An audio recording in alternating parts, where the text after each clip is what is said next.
Qué importante es un sello. ¿Qué representa un sello? Podemos ver que en los gobiernos monárquicos el sello es la marca del rey y se utiliza como símbolo de autoridad y de poder para hacer cumplir sus órdenes. Podemos ver que un documento adquiere validez cuando tiene un sello del gobierno, de un fedatario público. Y hoy en ciertos productos, lo podemos ver en el supermercado, están llenos de sellos. Que si exceso de sodio, que si exceso de grasas, que si exceso de azúcar, ¿sí? Una señal que implica riesgos en consumirlos. Pero en nuestra vida, ¿cuál es el sello? ¿Qué ve la persona que vive con nosotros? ¿Exceso de ira? ¿Exceso de orgullo? ¿Exceso de control? ¿Exceso de legalismo? ¿Cuál es el sello que nuestra vida muestra? Te invito a que vayas a Gálatas capítulo 3 y leamos los 5 primeros versículos. Gálatas 3 del 1 al 5. Y dice la palabra de Dios: Oh Gálatas insensatos, ¿quién los ha fascinado a ustedes, ante cuyos ojos Jesucristo fue presentado públicamente como crucificado? Esto es lo único que quiero averiguar de ustedes. ¿Recibieron el Espíritu por las obras de la ley o por el oír con fe? ¿Tan insensatos son? Habiendo comenzado por el Espíritu, ¿van a terminar ahora por la carne? ¿Han padecido tantas cosas en vano? Si es que en realidad fue en vano. Aquel pues que les suministra el Espíritu y hace milagros entre ustedes, ¿lo hace por las obras de la ley o por el oír con fe? Oremos, hermanos. Dios bendito, te alabamos, Señor, y te damos gracias por el privilegio que nos das de estar reunidos en tu nombre y de poder, Señor, guiados por tu Espíritu, escudriñar tu palabra. Te rogamos que arrojes luz a nuestro entendimiento, que quites de nosotros las enseñanzas falsas, tradicionales, legalistas, denominacionales, todo aquello que se oponga o que se adicione a la fe genuina solo en Cristo como medio de salvación. Señor, te rogamos que nuestros corazones sean confrontados, derribados y edificados por tu palabra para poder honrar tu santo nombre. Es en Cristo que te lo pedimos. Amén. Bueno, recordemos que el propósito de la epístola a los Gálatas es defender el evangelio de la justificación por fe solamente. En los 2 primeros capítulos vimos cómo Pablo defendió el evangelio por medio de su testimonio personal. Ahora en los capítulos 3 y 4 veremos la defensa del evangelio teológicamente. Una defensa teológica que hace Pablo de la justificación por fe. Y aquí en Gálatas 3, del 1 al 5, estudiaremos 3 evidencias de la salvación que nos exhortan a vivir unidos a Dios. 3 evidencias de la salvación que nos exhortan a vivir unidos, dependientes únicamente de Dios. Y la primera evidencia es la unión por fe con Cristo. Recordemos lo que Pablo ha escrito al final del capítulo 2. Con Cristo he sido crucificado y ya no soy yo el que vive, sino que Cristo vive en mí. Y la vida que ahora vivo en la carne la vivo por la fe en el Hijo de Dios, el cual me amó y se entregó a sí mismo por fe. Pablo, primero tenemos que entender que Pablo está escribiendo una carta. Pablo no puso capítulos ni versículos. Él escribe directamente, seguidamente. Por lo tanto, él ha afirmado que él está unido a Cristo por medio de la fe.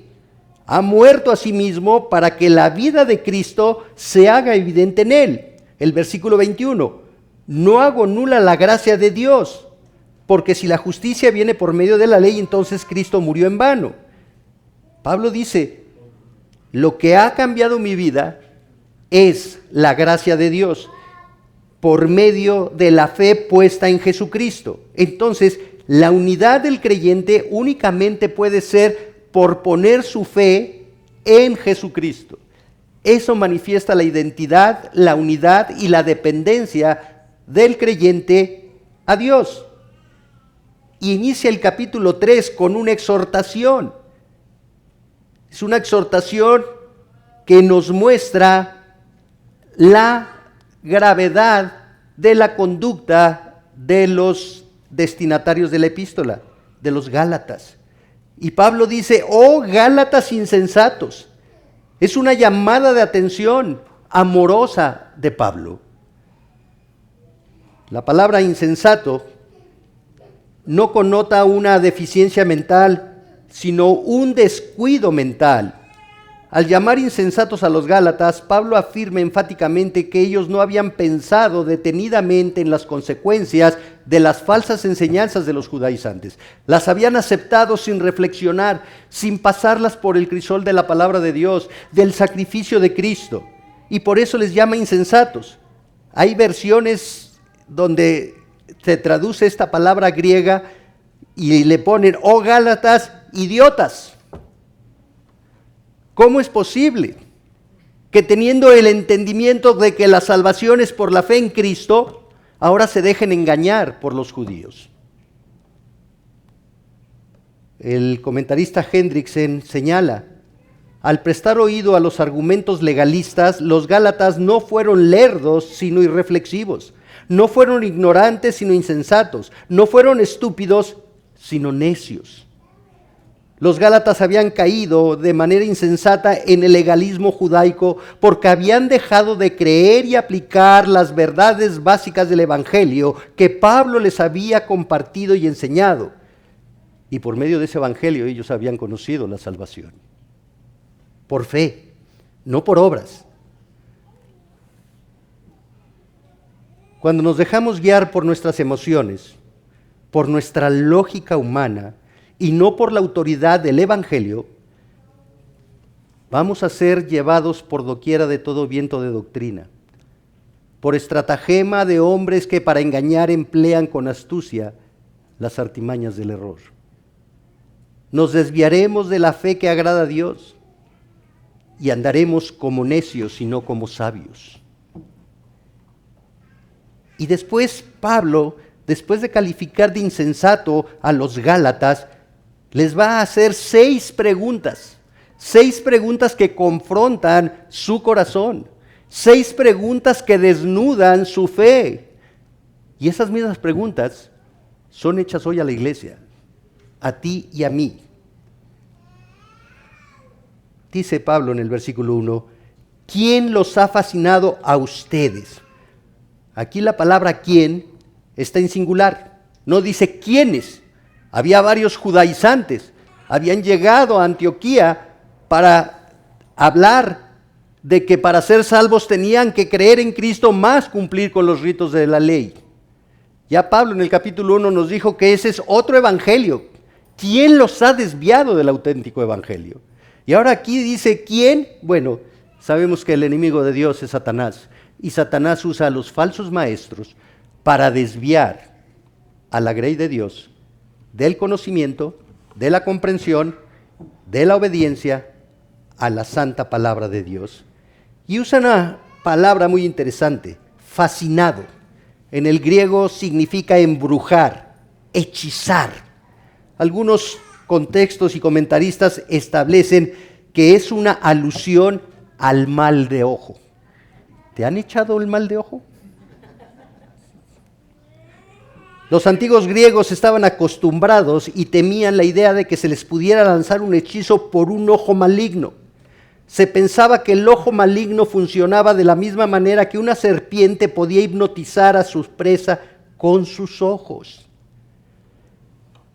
Y bueno, Pablo le recuerda a los Corintios en su segunda carta, en el capítulo 11, versículo 3, Pero temo que como la serpiente con su astucia engañó a Eva, vuestros sentidos sean de alguna manera extraviados de la sincera fidelidad a Cristo. De la manera que la serpiente con su astucia cautivó, sedujo, hechizó, obtuvo la atención de Eva. ¿Y qué logró? Desviar a Eva de la lealtad a Dios, de confiar en Dios, de obedecer a Dios. ¿Cuál es nuestra serpiente, hermanos? ¿Cuál es nuestro mal de ojo? ¿Qué es lo que nos hechiza? ¿Lo que nos embruja? ¿El mundo? ¿El dinero? ¿El orgullo? ¿El conocimiento intelectual de la Biblia? ¿El conocimiento teológico? ¿El querer saber más de la Biblia? Pero no el obedecer, o el creer que tenemos una nueva teología que es superior a la que Dios nos muestra en su palabra, porque su palabra nos muestra la suficiencia de Cristo para la salvación. Pero hoy queremos agregarle a Cristo, es que si no entras al seminario, tú no eres salvo, no eres salvo, no, tú tienes que entrar al seminario. Caramba, ¿en dónde dice eso? ¿En dónde? Y queremos agregarle requisitos humanos, legalistas, a la suficiencia de Cristo. ¿Qué nos seduce a desviarnos de confiar únicamente en Cristo? Por lo tanto, la forma de vencer al ojo maligno es simplemente no mirarlo. Como dice Pablo en Colosenses 3:1, si pues habéis resucitado con Cristo, buscad las cosas de arriba, donde está Cristo sentado a la diestra de Dios, no las de la tierra. No busques aquí abajo. Todo esto está contaminado por el pecado, la tierra es maldita. ¿Por qué buscas la felicidad en la tierra? Entonces, ¿te ha seducido el mundo? ¿Quieres la felicidad que el mundo da? ¿El poder, el dinero, la autoridad, el reconocimiento humano? Pero eso sí, lo barnizamos de espiritualidad. Todos los domingos voy a la iglesia. Ay, sí, oro. Ay, sí, pero el que gobierna mi corazón es el mundo. Yo quiero vivir con las bendiciones del mundo, si se le puede llamar bendiciones, porque esas bendiciones son malditas. O me satisface el tener un encuentro con Dios, el tener a Cristo como mi Salvador, tenerlo como mi Señor y guiar mi vida por su palabra, que me capacita para ser enemigo del mundo y no dejarme seducir por los ojos malignos del mundo. Y dice Pablo, ante cuyos ojos Jesucristo fue presentado públicamente como crucificado. ¿Quién los hechizó para no tomar en cuenta el sacrificio de Cristo? ¿Quién los embrujó? Presentado públicamente en el original griego es una sola palabra, prografo, que significa presentar vistosamente, un aviso legal, oficial, difundido públicamente. Es como un espectacular que todo el mundo puede ver. Y Pablo le está diciendo a los Gálatas, ¿quién los sedujo para dejar de ver, de creer y de confiar en Jesucristo crucificado cuando se los he mostrado a través de la predicación del Evangelio? Ahí está el espectacular. Ustedes creyeron en Cristo por la predicación del Evangelio, pero ahora se han apartado de la unidad con Cristo. Ya no tienen a Cristo como crucificado, o no es suficiente el Cristo crucificado para llenar sus vidas. Ahora quieren caminar por su cuenta. Ahora quieren caminar bajo su propia teología y su propio entendimiento, que en el contexto son los judaizantes. Pero hoy en el mundo estamos barnizados de espiritualidad y queremos vivir un cristianismo a nuestra manera. No, no es posible vivir un cristianismo a nuestra manera. Si por fe recibimos la salvación, tenemos que andar por fe.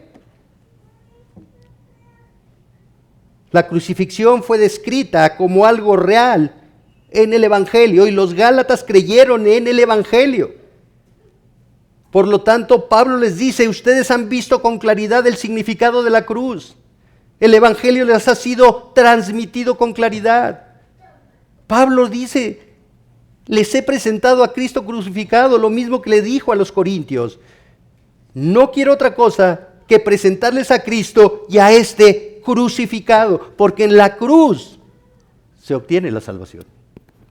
El Señor regala la salvación en la cruz. Por eso Pablo en el capítulo 2 dice, yo estoy muerto, crucificado con Cristo, para que Cristo viva en mí. Si yo no muero, Cristo no puede vivir en mí. Y ahora Gálatas, ¿por qué se han olvidado del sacrificio de Cristo? ¿Por qué quieren vivir su vida sin tomar en cuenta la unidad con Cristo?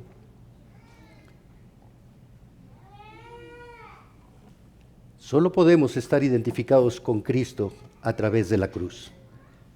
Si no estamos crucificados con Él, no tenemos vida, no hay vida. Y nos hemos dejado seducir por el engaño, por el maligno, por los falsos maestros, por los falsos profetas. Y ahora vamos al versículo 2, y ahí vemos el segundo punto. Ya vimos la primera evidencia, la unión por fe con Cristo. Si no estamos unidos con Cristo, no tenemos vida. Pero esa unión con Cristo nos lleva a la unión por fe con el Espíritu Santo. Dice el versículo 2, esto es lo único que quiero averiguar de ustedes. ¿Recibieron el Espíritu por las obras de la ley o por el oír con fe? Bueno, ¿qué está diciendo Pablo? Pablo está mostrando aquí su autoridad y con esa autoridad apostólica enfrenta el grave problema que está viviendo la iglesia de Galacia. Y les dice, no quiero saber otra cosa, no quiero averiguar nada, pero respóndanme, ¿ustedes recibieron el Espíritu Santo por obedecer la ley o por tener fe? Por el oír con fe. ¿Qué oyeron con fe? ¿El Evangelio? ¿Qué creyeron con fe? Que Jesucristo es el Salvador. Entonces, ¿recibieron el Espíritu por cumplir la ley o por fe? Oír con fe implica confianza en la verdad de Dios. La presencia y el poder del Espíritu Santo se hace real en los creyentes cuando están unidos a Cristo. Cuando han recibido la salvación por oír el Evangelio. La fe viene por el oír y el oír por la palabra de Dios. Ese oír implica creer, confiar en Cristo. Y Jesucristo dijo a sus discípulos, os conviene que yo me vaya. Yo soy Emmanuel. ¿Y qué significa Emmanuel? Dios entre nosotros. Yo estoy entre ustedes, pero oraré al Padre para que envíe otro consolador que estará en ustedes. Otro como yo, otro de mi misma naturaleza, de mi misma autoridad, de mi misma esencia. Pero Él va a morar dentro de ustedes. Pero para eso era necesario que Cristo pasara por la cruz. Si Cristo no pasaba por la cruz, no podía venir el Espíritu Santo. Y eso lo vemos en el libro de Hechos, capítulo 1. Jesús murió, resucitó y tuvo que ascender al cielo para que pudiera venir el Espíritu Santo. Entonces, podemos ver que la recepción del Espíritu es una obra de Dios que se da en el momento del nuevo nacimiento. ¿Recuerdas el pasaje de Jesús con Nicodemo? ¿Qué le dijo? Es necesario nacer de nuevo. ¿Cómo se nace de nuevo? El que no nace del agua y del Espíritu. El agua es una referencia a la palabra de Dios. ¿Cómo lo sabemos? ¿Sí? Porque Jesús le dijo a sus discípulos, ustedes ya están limpios por la palabra que yo les he hablado. Y porque en Efesios 5 Jesús ama a su iglesia y la purifica a través del lavamiento del agua por la palabra.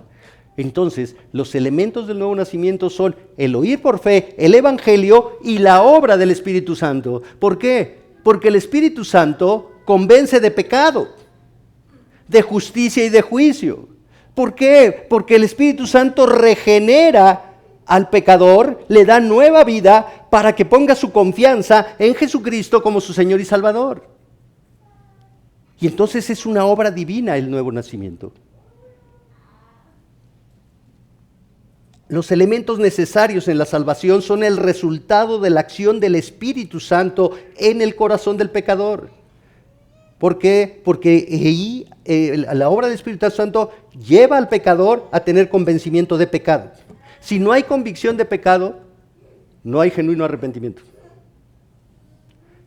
Y la Biblia nos habla de el sembrador, que una semilla cayó en una tierra que parecía que daba este fruto, pero el mundo, los problemas del mundo ahogaron la raíz y nunca dio fruto. ¿Qué es eso? Una conversión emocional. No una conversión genuina. ¿Por qué? Porque la conversión genuina tiene que haber convicción de pecado. Convicción de pecado. Tiene que haber el reconocimiento de que Cristo es justo y de que es el Salvador y que es el único que perdona mi pecado y que me justifica delante de Dios, y eso lo hace el Espíritu Santo. El Espíritu Santo genera la fe como respuesta a la gracia de Dios en el acto de la salvación. Y esa es la regeneración espiritual. Y esta no surge del hombre. Porque como lo vemos en el Evangelio de Juan, los hijos de Dios no son engendrados por voluntad de varón ni del hombre. Es un acto de Dios. Es un acto de Dios. Pero tenemos que entender que aquí hay un conflicto entre los judaizantes y los gálatas cristianos. Los judaizantes quieren adicionar a la fe en Cristo las tradiciones, los ritos judaicos de la ley mosaica. ¿Cómo se recibía el Espíritu en el Antiguo Testamento? ¿Cuál es el ministerio del Espíritu Santo en el Antiguo Testamento? Bueno, bajo el régimen de la ley mosaica, los creyentes eran salvos por la regeneración. El Espíritu Santo movía a los creyentes a una convicción de pecado, los llevaba a poner fe en el Mesías prometido en Génesis 3:15 que vendría. Hoy para nosotros es igual. El Espíritu Santo nos convence de pecado y nos lleva a poner fe en el Mesías que ya vino. Pero el Mesías es el mismo. El Salvador es el mismo. El Salvador es único. Y entonces el Espíritu Santo obraba una regeneración en el corazón de los pecadores en el Antiguo Testamento. Solo que hay una pequeña diferencia.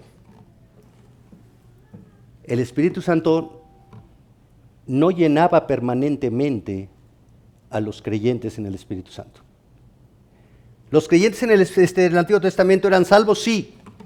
Moisés lo dijo en Deuteronomio 36. Antes de entrar a la tierra prometida, les dijo: el Señor tu Dios circuncidará tu corazón y el corazón de tus descendientes para que ames al Señor tu Dios con todo tu corazón y con toda tu alma a fin de que vivas. Esa circuncisión implica regeneración. Esa circuncisión del corazón implica el nuevo nacimiento, el cambio de corazón que hace Dios. ¿Para qué? Para que ames al Señor tu Dios. La evidencia de un corazón transformado primero es amar a Dios. Y segundo, que vivas, que tengas vida espiritual y te capacita para confiar en Dios y seguir a Dios. Y después podemos ver el capítulo 11 de Hebreos, que no lo vamos a ver desde luego. Se habla de los héroes de la fe, como le llaman. Y empieza con los santos del Antiguo Testamento. ¿Cómo fueron santos? Porque sus vidas fueron regeneradas por el actuar del Espíritu Santo en ellos. Y después en el Evangelio podemos ver al ladrón en la cruz, ahí en el capítulo 23 de Lucas. 6 horas estuvieron colgados, los dos ladrones, uno al lado de Jesús y el otro del otro lado, ¿sí? Pero de repente, en un momento, uno de ellos dejó de burlarse de Jesús. Y le dijo: Señor, acuérdate de mí. ten misericordia de mí. Señor, yo soy un pecador y no puedo salvarme a mí mismo, pero tú eres Salvador, tú sí me puedes salvar. Señor, tú vas a morir, pero vas a resucitar. Señor, tú eres rey. Señor, tú vas a regresar a establecer tu reino. Acuérdate de mí. ¿Quién le dijo todo eso a ese hombre? Llevaba horas colgado en el madero. ¿Quién le dijo eso? El Espíritu Santo. El Espíritu Santo. Lo movió de rechazar a Cristo, de burlarse de Cristo, a reconocer a Cristo como el Señor y Salvador. Entonces, ¿hay regeneración en el Antiguo Testamento? Sí hay regeneración, por la obra del Espíritu Santo. Pero no hay la habitación permanente del Espíritu Santo en los creyentes. Se habla de una llenura especial. Esta llenura especial es una capacitación para cumplir los propósitos de Dios. Se le llenaba a una persona con el Espíritu para que hiciera una tarea encomendada por Dios, y una vez realizada esa tarea, el Espíritu Santo salía de ellos. Esa es la diferencia entre el actuar del Espíritu Santo en el Antiguo Testamento con el Nuevo Testamento. Es por eso que Jesús anuncia el nuevo pacto. Vamos a Ezequiel 36, del 26 al 27. Ezequiel 36, 26 y 27. Dice el Señor: además, les daré un corazón nuevo y pondré un espíritu nuevo dentro de ustedes. Quitaré de su carne el corazón de piedra y les daré un corazón de carne. Pondré dentro de ustedes mi espíritu y haré que anden en mis estatutos y que cumplan cuidadosamente mis ordenanzas. Ahí está el nuevo pacto. Pero el nuevo pacto es inaugurado por Jesús en la cruz. Por lo tanto, el nuevo pacto se hace evidente, se hace realidad en Hechos. Hechos 1:8, que les dijo Jesús a sus discípulos: y recibiréis poder y me seréis testigos. Y el capítulo 2 habla de que estaban todos juntos y recibieron el poder a través de la llenura del Espíritu Santo. Y la manifestación fue que hablaron en lenguas, pero no en lenguas ininteligibles, no en balbuceos inentendibles. Lenguas tiene la connotación de idiomas.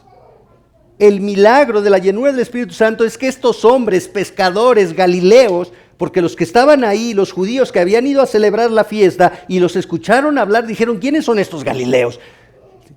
Los oigo hablar en mi lengua, de donde yo soy originario. Y ahí estaba, como dice la Biblia, de todas partes del mundo los judíos. Y el chino judío oyó hablar en chino, y el ruso escuchó en ruso, y el español en castellano, y el inglés en inglés. ¿Qué escucharon? Las maravillas de Dios. Las maravillas de Dios. Pudieron entender el Evangelio de tal manera, ¿sí?, que se quedaron sorprendidos. ¿Quiénes son estos galileos? Esa manifestación no es una manifestación despectiva. ¿Quiénes son estos? ¿Cómo aprendieron el chino, el ruso, el alemán? ¿Cómo? Si yo estoy escuchando que hablan de Dios en mi idioma. Ese es el milagro de la llenura del Espíritu Santo. No el de bibi, da, da, bu, da, di, di, da. No, eso no es. Es una farsa. Es un engaño. Entonces, en cumplimiento al nuevo pacto, el creyente en la era de la iglesia es regenerado por la misma obra del Espíritu Santo, convence de pecado, pone la fe, ¿sí?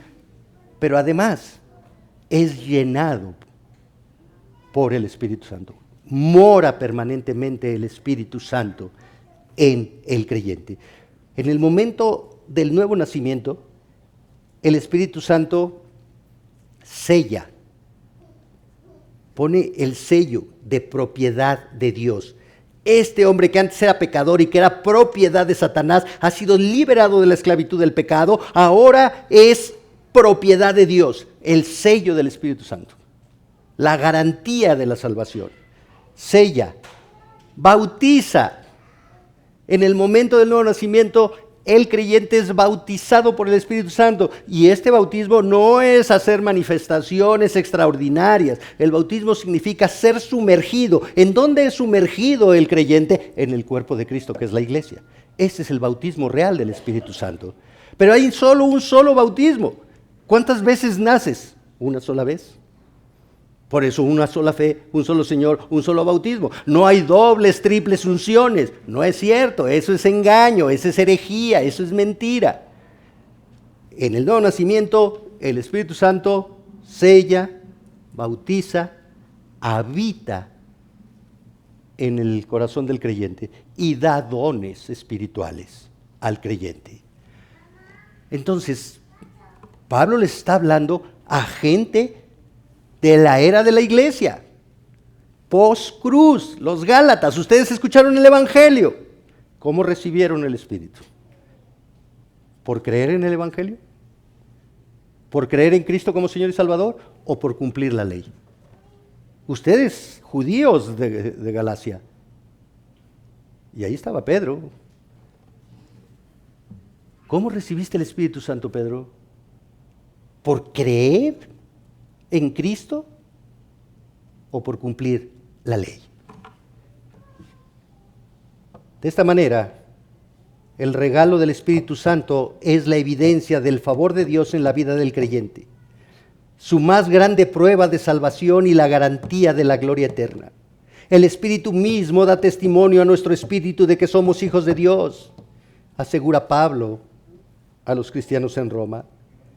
Y de tal manera afirma en esa misma epístola: si alguno no tiene el Espíritu de Cristo, aunque tenga mucho conocimiento de Cristo, aunque tenga diplomas de Cristo, de seminarios, aunque predique a Cristo, si no tiene el Espíritu de Cristo, no es de Cristo, no es de Dios, no es salvo.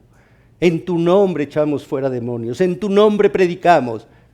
Nunca los conocí, nunca creyeron por mí en fe. ¿El Espíritu Santo no fue dado a sus vidas? No los conozco, dice Cristo, hacedores de maldad, engañadores, al fuego eterno. Interesante es el comentario del pastor MacArthur. Él señala: es absurdo sostener, como lo hacen algunos cristianos, que la entrega plena del Espíritu Santo viene por medio de una obra o experiencia adicional por parte del creyente. Una persona que no tiene la plenitud del Espíritu Santo no necesita una segunda bendición, necesita salvación. La presencia del Espíritu Santo que mora en el creyente es inseparable del nuevo nacimiento. Ninguna persona puede tener el Espíritu antes de la salvación, ni carecer de su presencia permanente después de la salvación. Versículo 3, regresando a Gálatas. Otra pregunta confrontadora: ¿tan insensatos son? Habiendo comenzado por el Espíritu, ¿van a terminar ahora por la carne?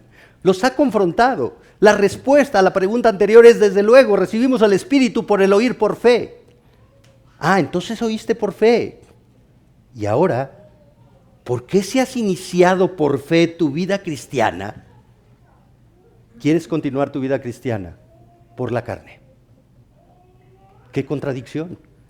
¡Qué incongruencia! Por eso les llama insensatos. Los Gálatas trataban de completar su salvación por sus propios esfuerzos, el cumplir la ley mosaica, despreciando así la gracia de Dios manifestada por medio de la recepción del Espíritu Santo. No toman en cuenta el Espíritu Santo. ¿Y cuál es el ministerio del Espíritu Santo? No me voy a meter ahorita al ministerio porque más adelante Pablo va a hablar del Espíritu Santo y va a hablar de los espirituales. ¿Sí? Pero ¿qué le dijo Cristo a sus discípulos que iba a ser el Espíritu Santo? Uno, les iba a recordar todas las cosas que Cristo les enseñó. La palabra de Dios. El Espíritu Santo te va a llevar a entender, a comprender la palabra de Dios. El Espíritu Santo arroja luz al entendimiento del creyente para que entienda, comprenda, ame y obedezca la palabra de Dios. Entonces la manifestación del Espíritu Santo no son balbuceos. La manifestación del Espíritu Santo no es caerte revolcado y hacer ruidos de animales. No es una risa loca. No es un vómito, entre comillas, santo. No. La manifestación del Espíritu Santo es la obediencia a la palabra de Dios. Esa es la manifestación del Espíritu Santo, el sometimiento a la autoridad. Y por lo tanto le dice, has iniciado el Espíritu, eres salvo porque creíste en Jesús y porque tienes el Espíritu de Cristo morando en ti, no lo ignores. Y no quieras vivir tu vida cristiana separado, alejado, ignorando al Espíritu Santo. Y hoy muchos de nosotros somos insensatos como los Gálatas. Nos llenamos de conocimiento intelectual, recitamos versículos, pero no obedecemos la palabra de Dios. Habiendo empezado por el Espíritu, ¿vamos a acabar por la carne? ¿Creemos que somos cristianos porque sabemos mucho de la Biblia o porque vivimos la Biblia? La palabra carne se refiere a la naturaleza humana caída, pecaminosa. Apunta a las obras o méritos humanos. Los dos elementos, carne y espíritu, son antitéticos, están en confrontación, de manera que quien anda en el espíritu no satisface los deseos de la carne. No satisface los deseos de la carne. El espíritu gobierna los deseos de la carne. El creyente ha crucificado su carne con sus pasiones y deseos. Y miren, hermanos, somos tan insensatos. Siempre pensamos en una tentación enorme, grande, ¿sí? No, esa sí le voy a decir que no, yo no robo, yo no mato, yo no, sí, tengo crucificada mi carne, ¿sí? Ah, qué bueno, no, está bien, eres un buen ciudadano, pero eso no te da garantía de que seas un cristiano. ¿Por qué? Ay, porque el domingo no voy al servicio. Ay, tengo flojera. Ay. Entonces, ¿qué pasó? ¿No que habías crucificado la carne? Entonces, es que el sábado me desvelé. Pues un día, no pasa nada. Y después, pues, oye hermano, ¿ya hiciste tu devocional? No, tengo flojera, ora por mí. Ah, entonces, ya crucificaste tu carne. ¿Sí? Y así podemos seguir con muchas otras cosas. ¿Sí? Y somos insensatos, legalistas. No vivimos guiados por el Espíritu. Tenemos el Espíritu, pero no vivimos en el Espíritu. Los Gálatas estaban comenzando a renunciar a Cristo como su único y todo suficiente Salvador, lo cual es una insensatez. ¿Por qué? Porque de ir de lo perfecto, ahora van a lo imperfecto. Cristo los libró de lo imperfecto para darles lo perfecto. Y perfecto aquí es completo, total. Y ahora quieren abandonar esa perfección espiritual, esa llenura, para vivir lo imperfecto. Somos como los Gálatas, hermanos. Somos como los Gálatas. La insensatez de los cristianos gálatas no está lejos de ser experimentada por los cristianos de hoy. Cuando ponemos nuestra confianza y esperanza en nuestros medios, sean económicos, sociales, habilidades personales, experiencia, logros intelectuales, profesionales, ministerio en la iglesia, ritos religiosos, una vida moral intachable, aún la pureza de una doctrina, pero no obedecemos a Dios, no sirve. Somos insensatos. Queremos vivir una espiritualidad por nuestros méritos y no sometidos a la guía y a la autoridad del Espíritu Santo. Tenemos que entender que el Espíritu Santo es la fuente de la vida del creyente. No es producto de obras, no es producto de una vida fiel, no es producto de una vida llena de conocimiento bíblico intelectual. Es el poder de Dios que sustenta la vida del creyente y solo sometiéndonos a Él podremos como creyentes crecer espiritualmente. Porque el que comenzó la buena obra, la terminará. ¿La empezamos nosotros? No. Versículo 4. ¿Han padecido tantas cosas en vano? Si es que en realidad fue en vano. Pablo aquí usa una palabra que en el griego significa experimentar. Sí, también significa padecer, pero aquí en el contexto es experimentar. Pablo les está cuestionando otra pregunta confrontativa. ¿Es en vano todo cuanto han experimentado en la recepción del Espíritu Santo para que ahora lo abandonen y quieran volver a la religiosidad? ¿Es en vano lo que ha hecho el Espíritu Santo en ustedes? ¿Qué ha hecho el Espíritu Santo? Bueno, convencernos de pecado, llevarnos a poner la fe en Cristo como Señor y Salvador, cambiar nuestro corazón de piedra a de carne, hemos pasado de muerte a vida, mora en nosotros, nos da entendimiento de la palabra, nos mueve a obedecer la palabra. Todo eso se ha experimentado y todo eso es en vano. Y la palabra vano significa vacío, sin valor, inútil. ¿Qué contestamos? Somos religiosos, pero no cristianos. Somos religiosos legalistas, pero no tenemos un corazón inclinado a obedecer la autoridad de Dios, porque Dios no es nuestra autoridad. Y Pablo agrega, si es que en realidad fue en vano. Ciertamente fue en vano. Esta es una exclamación de ánimo. Que no sea en vano. Que no sea en vano lo que has experimentado de la salvación. Que verdaderamente puedas dejarte guiar, gobernar por el Espíritu de Dios. Y llegamos a la tercera actitud, cualidad. La unión por fe con Dios Padre. Ya vimos la unión con Jesucristo, la unión con el Espíritu Santo y la unión por fe con Dios Padre. Versículo 5. Aquel pues que le suministra el Espíritu, literalmente en el griego, aquel que da con generosidad, sin medida. ¿Quién es el que da eso? Aquí hay un sujeto, ¿sí?, del que se está hablando, y es Dios Padre. La provisión del Espíritu Santo es dado por Dios Padre, tal como Jesucristo lo enfatizó en Juan 14:16, y yo rogaré al Padre y os dará otro consolador para que esté con vosotros para siempre. Dios Padre. Y aquí está la unidad con la Trinidad. Para los que dicen que la Biblia no habla de Trinidad, aquí está la unidad de la Trinidad. Unidad con Cristo por medio de la fe en la cruz, unidad con el Espíritu Santo por haber creído en Cristo y recibido el nuevo nacimiento y la habitación permanente del Espíritu Santo en el creyente. ¿Por qué? Porque es Dios Padre el que ha dado el Espíritu al creyente y está unido a Él. Y además dice que suministra, que da generosamente, y no solo eso, y hace milagros entre ustedes. Y una última pregunta. ¿Lo hace por las obras de la ley o por el oír con fe?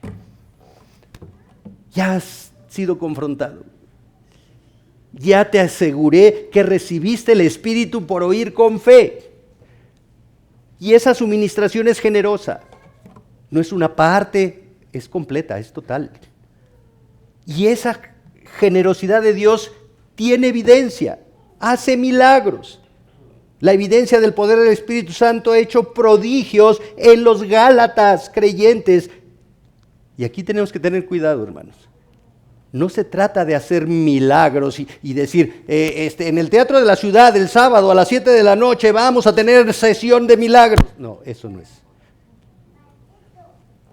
¿Cuál es el mayor milagro que ha hecho la gracia de Dios a través del ministerio del Espíritu Santo y de Cristo en la cruz? La salvación, la transformación de vida, pasar de muerte a vida, pasar de ignorar a Dios a creer, confiar, amar a Dios. Ese es el milagro mayor. Eso lo hace Dios. Podemos decir que en nosotros Dios ha obrado un milagro solo cuando manifestemos la salvación que Él ha dado. Y otra vez, No es conocimiento bíblico intelectual, es vida práctica, es obediencia a la palabra de Dios. El diablo sabe más de la Biblia que nosotros, pero el diablo no vive para honrar a Dios. Entonces, el milagro es esa transformación de vida que Dios ha hecho. Preguntémonos, ¿nosotros podemos darnos cuenta que Dios ha transformado nuestra vida? La gente que vive con nosotros puede darse cuenta que Dios ha transformado nuestra vida y la sigue transformando. El mundo puede darse cuenta de que somos de Dios y vivimos para Dios por la obra de Dios en nosotros. ¿Cuál es el sello que muestra nuestra vida? ¿El sello de Dios? ¿El sello del mundo? ¿Mitad mundo y mitad Dios? ¿Apariencia religiosa? ¿Cuál es el sello? ¿Para qué Dios nos salvó y nos selló con la habitación permanente del Espíritu Santo? El argumento de Pablo tiene fuerza propia. Si uno ha recibido salvación eterna mediante la confianza en Cristo crucificado, ha recibido la plenitud del Espíritu Santo, el mismo instante en que creyó en Cristo como Señor y Salvador, y ahora tiene el poder del Espíritu del Padre que mora y obra en él, ¿cómo podemos abrigar esperanza de mejorar esa situación por medio de nuestros propios recursos humanos, insignificantes e inútiles? ¿Cómo? En la Biblia, el sello simboliza pertenencia, protección e identificación.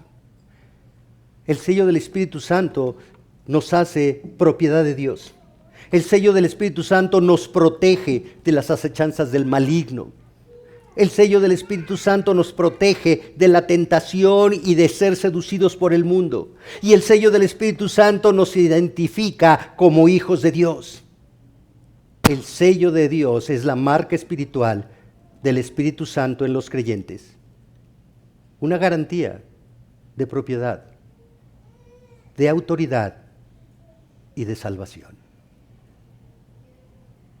¿Cuál es el sello del Espíritu Santo? Vea ahí en el libro de Gálatas capítulo 5, versículo 22. Gálatas 5, versículo 22. Pero el fruto, la evidencia del Espíritu, la manifestación real, objetiva del Espíritu, el sello del Espíritu es amor, gozo, paz, paciencia, benignidad, bondad, fidelidad, mansedumbre, dominio propio. Contra tales cosas no hay ley. ¿Queremos mostrar que somos de Cristo? Mostremos el fruto del Espíritu. Es uno. Dice más el fruto, singular. No es de que yo tengo el amor, pero me falta la bondad. No, pues no es buffet para que escojas. ¿Sí? Es uno. Y refleja el carácter santo de Jesucristo. Refleja el gobierno del Espíritu Santo en el corazón del creyente. Hace evidente que ese corazón ha sido transformado por gracia. Hace evidente que ese corazón tiene morando el Espíritu de Dios permanentemente y que es transformado de gloria en gloria hasta la imagen misma del Salvador. Y ese es el sello que nuestras vidas tienen que mostrar. Hoy la Iglesia de Cristo, o sea, tú y yo, debemos mostrar ese sello, el sello divino, en toda nuestra manera de vivir. Tenemos que mostrar la habitación permanente del Dios Trino, gobernando nuestros pensamientos, gobernando nuestros corazones, gobernando nuestras emociones, gobernando nuestras palabras, fortaleciendo nuestras debilidades, consolando nuestras angustias, a través de una vida de obediencia y santidad. Primero, en lo individual, la salvación es personal. El trabajo del Espíritu Santo primero es individual. Yo quiero que cambie a mi esposa. No, primero Dios te quiere cambiar a ti. Primero Dios quiere trabajar conmigo, con mi corazón. para conformar mi corazón a su voluntad, al carácter de Cristo, y que mi corazón, y que mi forma de pensar, y que mi forma de hablar, y que mi forma de vivir pueda mostrar el carácter de Cristo. Y entonces mi esposa pueda ver el carácter de Cristo en mí. Y mis hijos, primero en lo individual, y después como familia. La adoración familiar. Y se los voy a insistir cada domingo. Ese es el plan de Dios. Nosotros queremos salir al mundo y predicar, y queremos una iglesia grande y que tenga muchos ministerios. Pero las familias están destruidas. Los matrimonios están quebrados. Los hijos no quieren saber nada de Cristo. ¿Por qué? Pero es que yo lo traigo a la iglesia, pastor. Sí, pero en tu casa, ¿tienes tu comunión con Dios? ¿Estás orando tú? ¿Te están viendo orar? ¿Estás orando con tu esposa? ¿Están orando como familia? ¿Estás instruyendo a tus hijos en el temor de Dios? No. Entonces, ¿cómo quieres? Entonces, ¿cómo quieres? Desde el principio es individual, familiar, y se abre al mundo. Y se abre al mundo. Me seréis testigos en Jerusalén. Jerusalén es nuestro hogar, hermanos. Nosotros queremos ir a Samaria y hasta el último de la tierra. No. Primero, es tu casa. Y se los he dicho, familias fuertes hacen iglesias fuertes. El activismo religioso no muestra fortaleza de una iglesia. La obediencia a Dios es lo que fortalece. Primero en lo individual, después en lo familiar. Y entonces el mundo conocerá a Dios y el mundo glorificará a Dios por las buenas obras de sus hijos. ¿Qué sello muestra nuestra vida? Pregúntale a quien vive contigo. ¿Cuál es el sello que ves en mí? Y si no es el sello de Dios, pídele que ore por ti. Y dejémonos gobernar por el amor de Dios. Nos salvó por amor, nos santifica por amor, porque por amor nos llevará a la gloria. Dios bendito, te alabamos, Padre Santo, y te damos gracias, porque la fe en el Dios Trino, hoy nos las has mostrado en la unidad con Cristo en la cruz, en la unidad con el Espíritu Santo que mora en el creyente al momento en que nos diste vida nueva, y en la unidad con el Dios Padre, que es el que gobierna todo. Señor, que nuestra fe sea una fe dinámica, una fe genuina, una fe obediente. No importa lo que el mundo diga o hable de nosotros, que nuestra fe esté centrada únicamente en Cristo y que nos dejemos guiar por el Espíritu de Cristo para obedecer su palabra. Señor, danos esa convicción. Te lo rogamos en el nombre de nuestro Señor y Salvador Jesucristo. Amén.